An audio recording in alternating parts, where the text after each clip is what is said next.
ALEC has forged a unique partnership between state legislators and leaders from the corporate and business community. This partnership offers businessmen the extraordinary opportunity to apply their talents to solve our nation's problems and build on our opportunities. For more than 30 years, a private tax-exempt organization called the American Legislative Exchange Council, ALEC, has brought state lawmakers, conservative think tanks, and corporate interests together to write model legislation to be introduced and passed in state houses across the country. The group was co-founded by conservative activist Paul Weyrich. I don't want everybody to vote.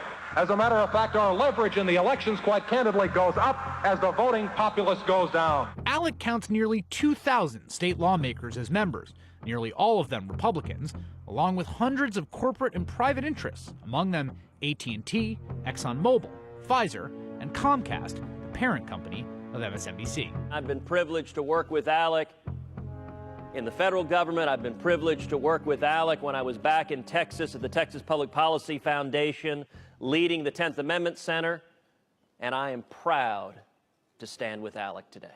ALEC's working groups have churned out hundreds of pieces of model legislation that reflect a vision of government working hand in hand with business. They've crafted bills rolling back environmental laws, protecting corporate tax breaks, and weakening gun control. Legislation that has proven pretty easy to pass in the 23 states that are completely controlled by Republicans. ALEC helped craft SB 1070, Arizona's draconian anti-immigration law. It orchestrated the introduction of voter ID laws across the country that have made it harder to vote. It even worked with the NRA to bring Florida's controversial Stand Your Ground law to more than a dozen other states. Outrage over Stand Your Ground ignited a campaign which successfully pressured Coca-Cola, Amazon, Kraft, Walmart, and many other companies to cut ties with ALEC. But the group has since refocused its attention on economic issues, and it remains enormously powerful. Just last month, ALEC held a policy summit in Washington, attended by Paul Ryan, Ron Johnson, and Ted Cruz, who had this message for the faithful. My advice to ALEC is very, very simple. Stand your ground. ALEC would not let members of the media into task force meetings to watch lawmakers and business interests craft their model legislation. But All In has obtained records of those meetings and earlier ALEC gatherings that provide a window into how the organization operates and why it's been so effective.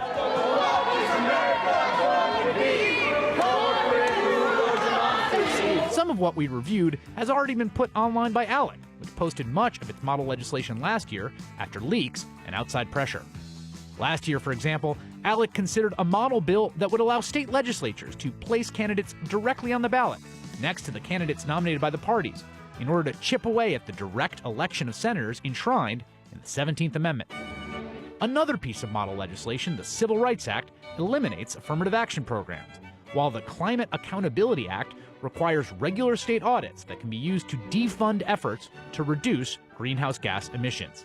But ALEC is about more than just model bills. They also take actions that look an awful lot like lobbying. Last year, as the New York Times detailed, an ALEC lawmaker in Ohio wrote to a colleague to relay ALEC's concerns about a bill that would make it easier to recover money from businesses that defraud the state.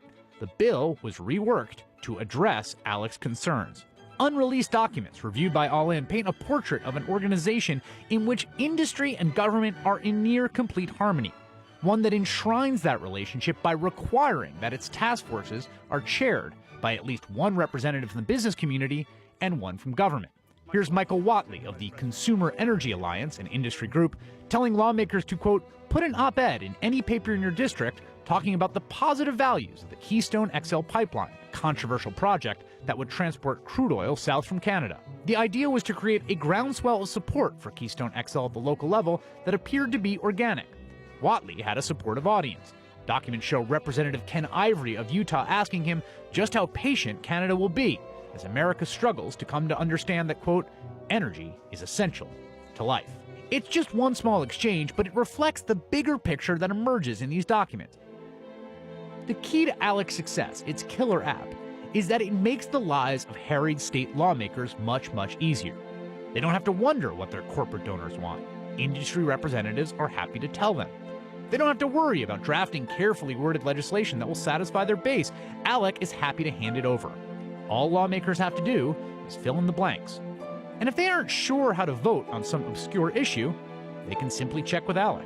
The private sector engagement and partnership in ALEC is really what I think makes it the organization that it is. It's a great deal for conservative lawmakers who don't want to get bogged down in the drudgery and hard work of governing. But it's a terrible deal for the rest of us.